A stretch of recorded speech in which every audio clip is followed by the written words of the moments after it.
ओम नमः शिवाय। हर हर महादेव। दोस्तों, आप सभी लोग जानते हैं कि 16 जुलाई 2025 यानी बुधवार को पड़ रही है सावन महीने की षष्ठी तिथि। और दोस्तों, ये वो तिथि है जो श्रावण महीने में पड़ने वाली सबसे बड़ी तिथि है, क्योंकि यह बुधवार के दिन पड़ रही है और इसका बहुत ही बड़ा और विशेष महत्व होता है। पूज्य गुरु जी ने कहा है, अगर कभी भी मौका लग जाए और श्रावण महीने की षष्ठी तिथि बुधवार को पड़ जाए तो आप लोग 11 गेहूं के दाने वाला यह उपाय होगी। हर मनोकामना पूरी मिलेगी, सभी दोषों से मुक्ति, इतना धन आएगा कि संभाले नहीं संभलेगा। माता लक्ष्मी जी और महादेव जी के आशीर्वाद से पूरे साल धन बरसता रहेगा।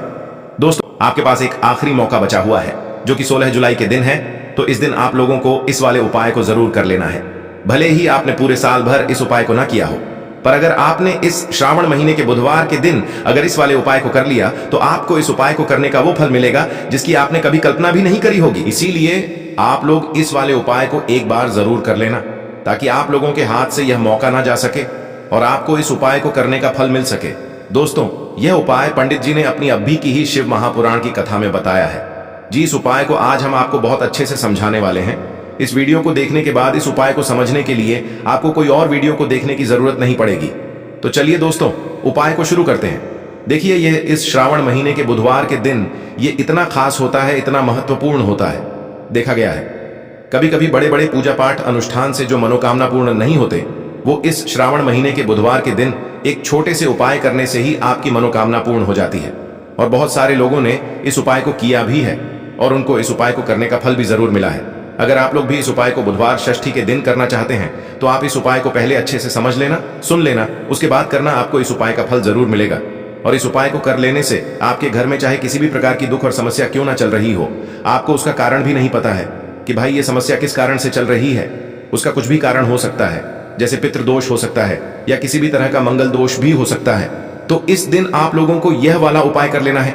ये एक ऐसा उपाय है जी, इस उपाय को अगर किसी विशेष दिन पर किया जाए तो भाई उस विशेष दिन का जो है वह तो हमें मिलता ही मिलता है, पर हमने उस दिन पर इस उपाय को किया है तो हमें उससे भी बड़ा फल मिलता है और फल बहुत जल्दी मिलता है, क्योंकि आप इस उपाय को बहुत ही बड़े और विशेष दिन पर कर रहे हो।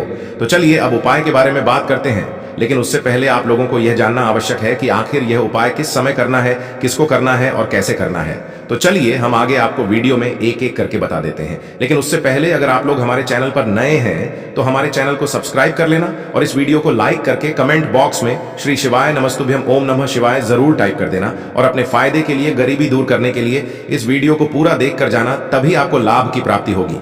यदि आज आपने वीडियो को बीच बीच में से देखा, काट काट कर देखा, तो आपको जीवन में कभी सफलता हासिल भी नहीं होगी। तो दोस्तों, इस 11 गेहूं के दाने वाले उपाय को हमें बुधवार के दिन कैसे करना है, किसको करना है, किस समय करना है और कहां पर करना है, ये सारे सवालों के जवाब आपको इस वीडियो में मिल जाएंगे। और जो ये वीडियो देखेगा भाई, इस 11 गेहूं के दाने वाले उपाय को हमें करना चाहिए, क्योंकि इस दिन एक हरे मूंग के दाने का भी बहुत ही बड़ा और विशेष महत्व होता है। और जब बात आ जाए इस 11 गेहूं के दाने वाले उपाय की, तो ये सोने पे सुहागा वाली बात हो जाती है और ये एक बहुत ही बड़ा उपाय हो जाता है इस श्रावण बुधवार का। अब हम समझते हैं इस वाले उपाय को हमें करना किस समय है। इस 11 गेहूं के दाने वाले उपाय को हमें इस बुधवार के दिन करना किस समय है। तो देखिए, इस उपाय को करने का जो समय है वह सुबह का समय है और शाम का समय भी है। अब देखिए, यहां पर हम मुख्य रूप से सुबह का समय नहीं बोलेंगे, क्योंकि 16 जुलाई बुधवार षष्ठी का दिन है और इस दिन प्रदोष काल के समय का बहुत महत्व होता है। बाकी अगर सुबह के समय भी करेंगे तो भी अच्छा होगा, उसमें कोई भी दिक्कत वाली बात नहीं है।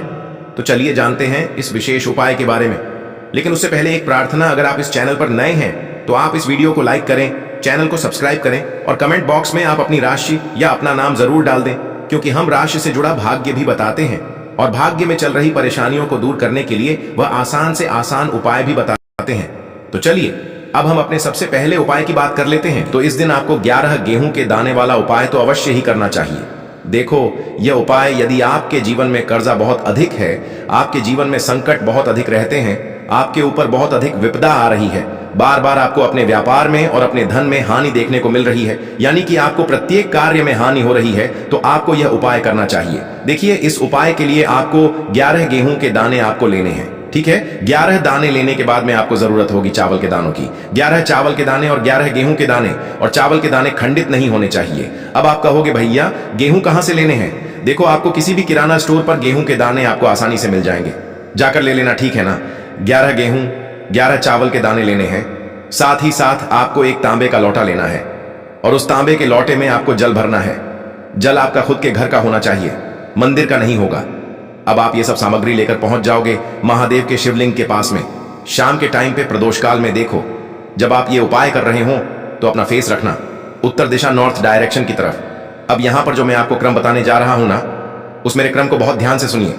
महादेव को अगर कोई सबसे प्रिय है ना, तो उनकी सबसे छोटी पुत्री जिनका नाम है माता अशोक सुंदरी, जो आपके पास में चावल के 11 दाने हैं ना, उन चावल के 11 दानों को माता अशोक सुंदरी के स्थान पर आपको अपना नाम और गोत्र बोलते हुए समर्पित कर देने हैं, है ना।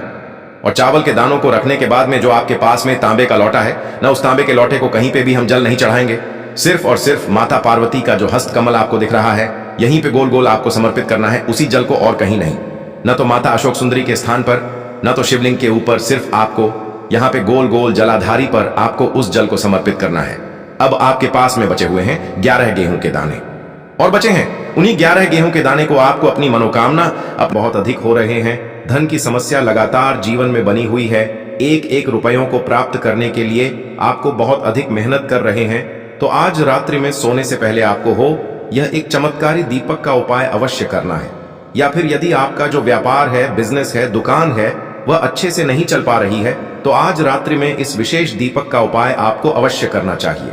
देखो दोस्तों, दीपक हमारे घर में सभी नकारात्मक शक्ति को बाहर करता है। यह उपाय आपको साल में केवल एक बार करने का ही मौका मिलता है। देखिए, इस उपाय के लिए आपको तुलसी जी की जो सूखी लकड़ी होती है उसे ले लेना है। देखिए दोस्तों, यदि आपके पास पुरानी तुलसी जी की लकड़ी है तो उसे आप ले सकते हैं, और यदि आपके घर में तुलसी जी जो लकड़ी है वह सूखी हुई है तो उसकी लकड़ी आप तोड़ करके इस्तेमाल कर सकते हैं। लेकिन आपको ध्यान रखना है कि सूर्यास्त से पहले पहले ही आपको यह जो तुलसी जी की लकड़ी है इससे अवश्य ही तोड़ लेना है। तो इस उपाय के लिए आपको सबसे पहले तो एक मिट्टी का दीपक लेना होगा, चाहे तो आटे का दीपक भी ले सके, क्योंकि आटे का दीपक सभी दीपक में सर्वोत्तम माना गया है। इस दीपक के अंदर आपको शुद्ध घी का प्रयोग करना होगा, और इससे दीपक के अंदर आपने जो तुलसी जी की लकड़ी ली है उसे भी रख देना है। लेकिन ये जो तुलसी जी की लकड़ी है, इसमें आपको चारों तरफ अच्छे से घी लगा लेना है। देखिए, गुरु जी ने बताया है कि जो तुलसी जी की लकड़ी है, यदि आप उपाय करते हैं और बहुत ही शीघ्रता से जल जाती है, तो इसके लिए आपको एक कार्य करना है। आपको थोड़ी सी रुई ले लेनी है, और उस रुई को आपने जो तुलसी जी की लकड़ी ली है उस पर अच्छे से चारों तरफ लपेट देनी है। तुलसी जी की लकड़ी के ऊपर रुई लपेटने के बाद इसे आपको पूरा घी के अंदर डुबो लेना है। अब इसे आपको बाती के रूप में प्रयोग करना है। अब दोस्तों, इस दीपक को आपको प्रज्वलित कहाँ करना है?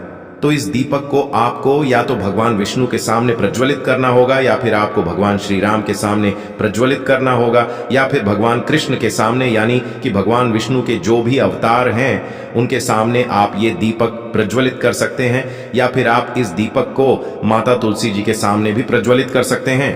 पूज्य गुरु जी ने बताया है कि जो भी व्यक्ति इस प्रकार से तुलसी जी की डंडी से यह दीपदान कर देता है, उसके जीवन में कभी भी धन की समस्या नहीं होती है। इसीलिए आपको यह पूरे साल में केवल एक बार ही मौका मिलता है।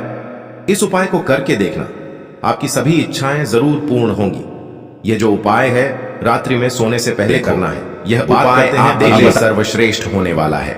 देखिए, इस उपाय के लिए आपको मात्र 5 हरे मूंग के दाने ले लेना है। देखिए, तिथि है और ये बुधवार के दिन पड़ रही है, इसीलिए आपको 5 हरे मूंग के दाने लेना है। हरे मूंग के दाने आपको साबुत लेने हैं, खंडित नहीं होने चाहिए। इस बात का ध्यान रखें। और इसी के साथ में आपको एक तांबे के पात्र के अंदर अपने घर से शुद्ध जल ले लेना है। अब दोस्तों, इन सभी सामग्रियों को लेकर के आपको सीधे पहुंच जाना है भगवान शिव के मंदिर में। देखिए, इस उपाय को भी आप सुबह भी कर सकते हैं और शाम के समय में भी कर सकते हैं। देखिए, भगवान शिव के मंदिर में पहुंचने के बाद आपके पास जो 5 हरे मूंग हैं, उनमें से पहला जो हरा मूंग है, आपको शिवलिंग के सामने जो नंदी महाराज होते हैं और उनका जो पैर उठा हुआ होता है, वहां पर आपको पहला हरा मूंग समर्पित कर देना है। और आपको ओम नमः शिवाय इस मंत्र का जाप कर लेना है। फिर आपको दूसरा हरा मूंग लेना है और शिवलिंग पर जो श्री गणेश जी वाला स्थान होता है, वहां पर आपको यह दूसरा हरा मूंग समर्पित कर देना है। यानी कि शिवलिंग के सीधे तरफ आपको यह दूसरा हरा मूंग समर्पित करना है। और फिर आपको ओम नमः शिवाय या फिर श्री गणेशाय नम इस मंत्र का जाप कर लेना है तीसरा हरा मूंग का दान आपको भगवान शिव की सबसे प्रिय पुत्री माता अशोक सुंदरी वाले स्थान पर समर्पित करना होगा। शिवलिंग की जो जलाधारी होती है, जहां से जल बह करके आता है, उसी जलाधारी के बीच में जो कहीं कहीं उठी हुई लाइन होती है सांप की आकृति के रूप में, वहीं पर आपको तीसरा हरा मूंग समर्पित करना है।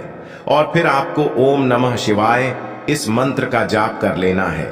अब दोस्तों, चौथा जो हरा मूंग है उसे आपको भगवान कार्तिकेय जी का जो स्थान होता है शिवलिंग पर, वहां पर आपको ये चौथा हरा मूंग का दाना समर्पित कर देना है और आपको ओम नमः शिवाय इस मंत्र का जाप कर लेना है। अब दोस्तों, आपके पास जो पांचवा और अंतिम हरा मूंग बचा हुआ है उससे जल के पात्र के अंदर डाल देना है और इस हरे मूंग से युक्त जल से आपको भगवान शिव के शिवलिंग का अभिषेक कर देना है। जल आपको बिल्कुल धीरे धीरे समर्पित करते जाना है और लगातार आपको शिव महापुराण के मूल मंत्र श्री शिवाय नमस्तुभ्यम इस मंत्र का जाप करते रहना है। फिर आपको शिवलिंग के सामने बैठकर, यदि आप अपने बच्चों के लिए ये उपाय कर रहे हैं, यदि आप अपने बच्चों की बुद्धि, ज्ञान और विवेक के लिए उपाय कर रहे हैं, तो उसके लिए आपको प्रार्थना कर लेनी है, या फिर व्यापार में वृद्धि करने के लिए ये उपाय कर रहे हैं तो उसकी कामना करते हुए आपको प्रार्थना कर लेनी है, या फिर अपनी नौकरी के लिए कर रहे हैं, या फिर अपने इंटरव्यू के लिए, या फिर धन की प्राप्ति के लिए कर रहे हैं। जिस भी कामना के लिए आप उपाय कर रहे हैं उसे परिपूर्ण करने के लिए आपको महादेव से प्रार्थना कर लेनी है और फिर आपको वापस अपने घर आ जाना है। पूज्य गुरु जी ने कहा है कि जो भी व्यक्ति इस उपाय को कर लेता है तो यकीन मानिए आपके जीवन की जो सारे संकट, कष्ट और बाधाएं ही वो सभी समाप्त होंगे। आप दोस्तों, हम जान लेते हैं चौथे चमत्कारी उपाय के बारे में, लेकिन ये उपाय विशेषकर उन लोगों को करना है जिनका व्यापार बिल्कुल भी ढंग से नहीं चल पा रहा है, या फिर जिनके घर में धन की परेशानी बहुत अधिक है, साथ ही साथ जिनका जो बुध ग्रह है वह कमजोर अवस्था में है, तो उन्हें यह उपाय करना चाहिए। बुध ग्रह को मजबूत करने के लिए आपको विशेषकर ये उपाय करना है। देखिए, इस उपाय के लिए आपको मात्र एक प्यारे सी बेलपत्र लेनी होगी। बेलपत्र जो है वह कहीं से भी खंडित नहीं होनी चाहिए। बेलपत्र यदि आपको प्राप्त नहीं हो पाती है तो आप भगवान शिव के शिवलिंग पर चढ़ी हुई बेलपत्र को पुण्य शुद्ध जल से धोकर के उपयोग कर सकते हैं। इसी के साथ में आपको मात्र एक हरा मूंग लेना है। हरा मूंग भी आपको साबुत लेना है, खंडित नहीं होना चाहिए, और इसी के साथ में आपको एक तांबे के पात्र के अंदर शुद्ध जल लेना होगा। अब देखिए, यह तीनों सामग्री लेकर के आपको सीधे पहुंचना होगा भगवान शिव के मंदिर में। यह उपाय आप सुबह से लेकर के शाम तक किसी भी समय कर सकते हैं। देखिए, सबसे पहले तो आपके पास जो एक बेलपत्र है उससे आपकी जो भी कामना है, चाहे व्यापार से जुड़ी हो, बुद्धि ज्ञान विवेक की प्राप्ति के लिए हो, आपके घर में सुख शांति को लेकर आपकी कोई काम न हो, जो भी आपकी कामना है उन्हें आपको बोलना है। और यह जो एक बेल पत्र है, सबसे पहले तो आपको माता अशोक सुंदरी वाले स्थान पर समर्पित कर देनी है। देखें, बेल पत्र की चिकनी साइड शिवलिंग से स्पर्श रहेंगी और इसकी जो डंडी है वो आपको जलाधारी की ओर रखनी है। इस प्रकार से आपको यह जो बेल पत्र है इससे माता अशोक सुंदरी वाले स्थान पर समर्पित कर देना है। अब दोस्तों, आपके पास जो एक हरा मूंग का दाना है उससे आपको आपकी जो भी कामना है उसे बोलते हुए उस हरे मूंग दाने को आपको उसे जलपात्र के अंदर डाल देना है। अब दोस्तों, ये जो हरा मूंग युक्त जल है इसे आपको समर्पित करना है। आपकी जो भी कामना है, चाहे आपका जो व्यापार है वह अच्छे से नहीं चल पा रहा है, तो इस प्रकार से आपको कामना करनी है। और यह जो हरी मूंग से युक्त जल, इसमें से थोड़ा सा जल सबसे पहले तो आपको भगवान श्री गणेश जी वाला स्थान पर समर्पित करना है। फिर थोड़ा सा जल आपको माता अशोक सुंदरी वाले स्थान पर समर्पित करना है, और फिर जो अंत में थोड़ा सा जल और बचेगा उसे पूरा आपको भगवान शिव के शिवलिंग पर धीरे धीरे अर्पित कर देना है, श्री शिवाय नमस्तुभ्यम इस मंत्र का जाप करते हुए। तो इस प्रकार से आपको थोड़ा थोड़ा जल समर्पित करना है। थोड़ा सा जल आपको भगवान गणेश जी वाले स्थान पर, फिर माता अशोक सुंदरी वाले स्थान पर, फिर अंत में भगवान शिव के शिवलिंग पर अर्पित कर देना है। आपकी जो भी समस्या होगी वह विघ्नहर्ता आपकी समस्या को समाप्त जरूर करेंगे। अब हम बात कर लेते हैं तीसरे उपाय की। के लिए आपको लेना है 11 चावल के दाने। गुरुजी ने कहा है, चावल के दाने खंडित नहीं लेने हैं, बिल्कुल साबुत होने चाहिए। उसके साथ में आपको लेना है एक बेलपत्र। बेलपत्र का भी एक नियम है, अगर आपके पास बेलपत्र नहीं है तो आप शिवलिंग से उठाकर उसको पुनः शुद्ध जल से धोकर इस्तेमाल कर सकते हैं। इस प्रकार आपको बेलपत्र लेना है। इसके बाद आपको एक लोटा जल लेना है। अब ये सब सामग्री लेकर आपको जाना है महादेव के मंदिर में। देखो, अब आपको उत्तर साइड में खड़े हो जाना है और सबसे पहले आपको एक बेलपत्र अपने हाथ पर और 11 चावल दाने रखकर शिवलिंग के ऊपर अपना नाम और गोत्र बोलते हुए समर्पित कर देना है और ओम नमः शिवाय श्री शिवाय नमस्तुभ्यं का लगातार जाप करना है। अब आपको जो एक लोटा जल साथ में लेकर आए थे उसे धीरे धीरे बेलपत्र और चावल दाने के ठीक ऊपर आपको समर्पित करते जाना है और शिव पुराण के मूल मंत्र श्री शिवाय नमस्तुभ्यं का 11 बार जाप करना है और अपनी मनोकामना बोलते जाना है। देखो, बस छोटा सा उपाय करना है, देखना एक दिन आपके सब काम बनने लग जाएंगे। गुरुजी का बहुत ही विशेष उपाय है। चलते हैं तीसरे उपाय की तरफ। को लेना है एक गोल बाती का दीपक। आप चाहें तो मिट्टी का ले सकते हैं या फिर घर से शुद्ध आटा मढ़कर उसका दीपक आप तैयार कर सकते हैं। इसके बाद आपको लेना है शुद्ध गाय का घी। अगर वो नहीं है तो कोई भी देसी घी इस्तेमाल कर सकते हैं जिससे आपको दीपक प्रज्वलित करना है। देखो, अब ये सब सामग्री लेकर आपको जाना है प्रदोष काल में आपके घर पर तुलसी जी के घेरे के पास में। देखो, ये उपाय तो आपको अवश्य करना है। देखो, वहां पहुंचकर सबसे पहले वो दीपक आपको प्रज्वलित कर देना है और ओम नमो भगवते वासुदेवाय नमः का 11 बार जाप करना है। उसके बाद आपको अपने सीधे हाथ में थोड़ी हल्दी लेकर उस दीपक में अपना नाम और गोत्र बोलते हुए डाल देना है। उसके बाद माता लक्ष्मी से आपको प्रार्थना करना है कि हे महालक्ष्मी, हमारी सभी दुख तकलीफों को दूर करो। हे महादेव, हमारे सब दुख कष्टों को खत्म करो। इस भावना से आपके लिए आपको लेना है 11 चावल के दाने। गुरुजी ने कहा है, चावल के दाने खंडित नहीं लेने हैं, बिल्कुल साबुत होने चाहिए। उसके साथ में आपको लेना है एक बेलपत्र। बेलपत्र का भी एक नियम है, अगर आपके पास बेलपत्र नहीं है तो आप शिवलिंग से उठाकर उसको पुनः शुद्ध जल से धोकर इस्तेमाल कर सकते हैं। इस प्रकार आपको बेलपत्र लेना है। इसके बाद आपको एक लोटा जल लेना है। अब ये सब सामग्री लेकर आपको जाना है महादेव के मंदिर में। देखो, अब आपको उत्तर साइड में खड़े हो जाना है और सबसे पहले आपको एक बेलपत्र अपने हाथ पर और 11 चावल दाने रखकर शिवलिंग के ऊपर अपना नाम और गोत्र बोलते हुए समर्पित कर देना है और ओम नमः शिवाय श्री शिवाय नमस्तुभ्यं का लगातार जाप करना है। अब आपको जो एक लोटा जल साथ में लेकर आए थे उसे धीरे धीरे बेलपत्र और चावल दाने के ठीक ऊपर आपको समर्पित करते जाना है और शिव पुराण के मूल मंत्र श्री शिवाय नमस्तुभ्यं का 11 बार जाप करना है और अपनी मनोकामना बोलते जाना है। देखो, बस छोटा सा उपाय करना है, देखना एक दिन आपके सब काम बनने लग जाए। भावना मन में इस तरह से उनके उत्पन्न होती है कि कभी कभी इसका रूप जो है वह बड़ा हो जाता है। मतलब व्यक्ति हर वह बुरा काम करता है जिससे कि सामने वाला व्यक्ति जो है वह पूरी तरह बर्बाद हो जाए। तो ऐसे शत्रुओं से आपको हमेशा बचकर रहने की जरूरत है और इस छोटे से उपाय को करने की आवश्यकता है। उपाय करिए तो और देखिए कि आपके शत्रु कैसे परास्त होते हैं और कैसे आपके जीवन से निकलते हैं। तो चलिए जल्दी से बात कर लेते हैं उपाय की। किस तरह से लहसुन में आपको कील गाड़नी है और इस लहसुन को कहां फेंकना है और इस उपाय को किस दिन करना है, किस समय करना है। सबसे पहली बात कि इस उपाय को स्त्री हो या पुरुष कोई भी कर सकता है। दूसरी चीज, इस उपाय को आप किसी भी दिन कर सकते हैं। देखिए, उपाय की बात करें उससे पहले आप सभी से रिक्वेस्ट करते हैं कि वीडियो को लाइक करके चैनल को जरूर सब्सक्राइब कर लें, साथ ही साथ जयकारा लगा दें। पूरी सच्ची श्रद्धा से कमेंट सेक्शन में जय श्री राम लिख दें, क्योंकि संकट मोचन हनुमान जी, बालाजी महाराज का आशीर्वाद ही है कि यह उपाय आप तक पहुंचते हैं, आपकी समस्या का हल आप तक पहुंचता है। इसलिए वीडियो को लाइक, चैनल को सब्सक्राइब कर लें और जयकारा लगा दें। तो देखिए, सबसे पहले आपको क्या करना है, एक साबुत लहसुन लेनी है। लहसुन साबुत लेनी है, कटी हुई लहसुन यहां पर आपको नहीं लेनी है, बिल्कुल साबुत लहसुन। इसी के साथ आपको क्या करना है, एक लोहे की कील भी लेनी है। अच्छा, कील जो आप यहां पर लेंगे वह नई कील आपको बिल्कुल नहीं लेनी है। पुरानी कील लेनी है तो नई कील ना लें। आपके घर में ही आप ढूंढे, कोई पुरानी कील पड़ी हो वह आप ले लें, ठीक है ना। इसी के साथ आपको क्या करना है, काले रंग का मार्कर पेन लेना है, ठीक है ना। मार्कर इसीलिए क्योंकि वह अच्छे से चल जाता है। यहां पर आप स्याही भी ले सकते हैं, स्याही से भी आप लिख सकते हैं।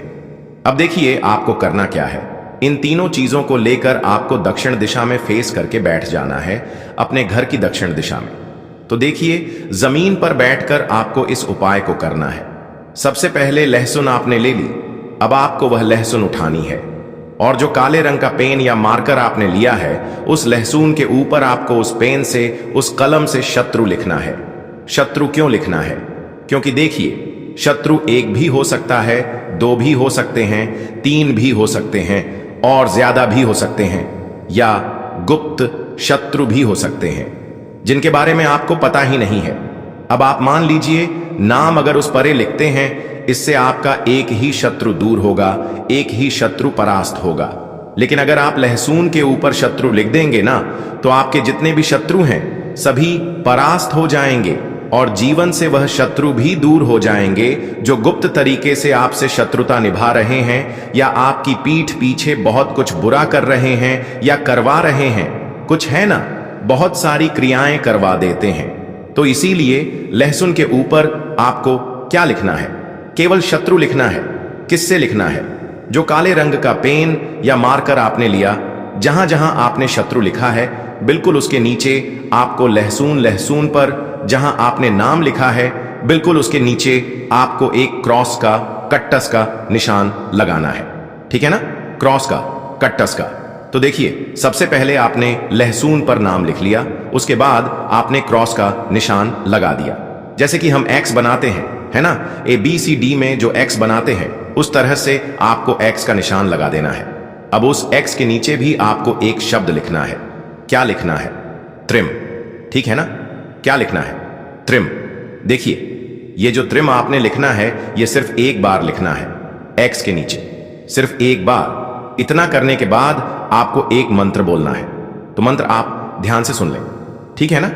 मंत्र स्क्रीन पर भी आपको मिल जाएगा, यहां से आप नोट कर लें। ओम क्रीम क्रीम शत्रुनाशिनी क्रीम क्रीम फट स्वाहा। तो मंत्र देखिए आपको फिर से बता रहे हैं, ओम क्रीम क्रीम शत्रुनाशिनी क्रीम क्रीम फट स्वाहा। इतना आपको 11 बार बोलना है। मतलब यह जो मंत्र है यह मंत्र आपको 11 बार बोलना है। और मंत्र जब आप बोलेंगे उसी समय आपको उस कील को जहां पर आपने अपने शत्रु का नाम लिखा है या शत्रु लिखा है, वैसे तो शत्रु ही लिखिए, नाम मत लिखिए। उसी शत्रु शब्द के ऊपर आपको उस कील को गाड़ देना है। कब गाड़ेंगे कील को, जब मंत्र बोलेंगे। तो बस कील गाड़ने के बाद आपको क्या करना है, उस लहसुन को उठाना है। आप चाहे तो किसी कपड़े में रख लें, है ना, क्योंकि इस उपाय को आपको छुपाकर करना है, किसी को बताकर नहीं करना है, क्योंकि उपाय जल्दी काम करता है। फिर आप किसी भी सुनसान स्थान पर जाएं, वहां छोटा सा गड्ढा कर लें और उस लहसुन को उसी मिट्टी में दबा दें, कील सहित दबा दें। ऐसे नहीं कि कील निकालनी है या कुछ करना है, नहीं, लहसुन और कील सभी को उसके अंदर आपको दबा देना है। मिट्टी के अंदर गड्ढे को अच्छे से ढक देना है। अपने घर पर चले आना है, हाथ पैर धो लेने हैं। और इस उपाय को आप कोशिश करें कि सूरज ढलने के बाद करें, ठीक है ना। जैसे ही सूरज ढल जाता है, हल्का सा अंधेरा होता है, उस समय कर लें तो ज्यादा उत्तम है। दूसरी चीज, स्त्री हो या पुरुष कोई भी इस उपाय को कर सकते हैं, किसी भी दिन कर सकते हैं। गुप्त शत्रु हो, सामने से शत्रु हो, सभी के लिए कर सकते हैं। ऐसा समझ लीजिए कि शत्रु जो है ना, ये माफी मांगने के लिए मजबूर हो जाएंगे, कभी शत्रुता आपसे नहीं करेंगे।